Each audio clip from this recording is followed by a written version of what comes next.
आपल्या न्यायासाठी व हक्कासाठी लढणारा एकमेव news channel top Solapur. News चॅनलला लाईक करा, शेअर करा, सबस्क्राईब।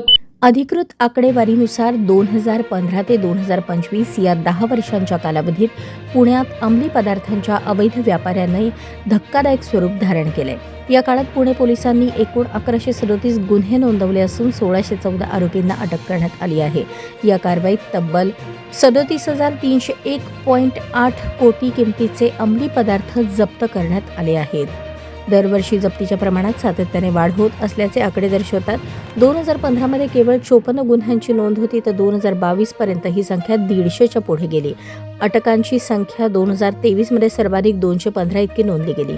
विशेषतः 2023 आणि 2024 ही वर्षे मोठ्या कारवाईंसाठी ओळखली जात असून 2023 मध्ये सुमारे 17.84 कोटींची जप्ती, तर 2024 मध्ये थेट 3,680.20 कोटींची विक्रमी जप्ती झाली।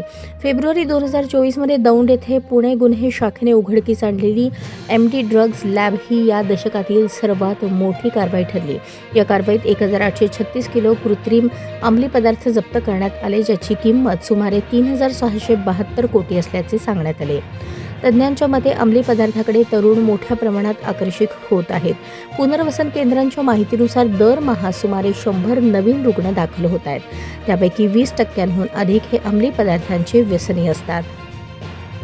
पुणे पोलिसांनी शहरभर विशेष पथके तैनात केली असून पब्स, बार्सवर कडक कारवाई, गुप्त माहितीच्या आधारे छापे आणि गुन्हेगारी नेटवर्क मोडीत काढण्याची मोहीम सुरू आहे।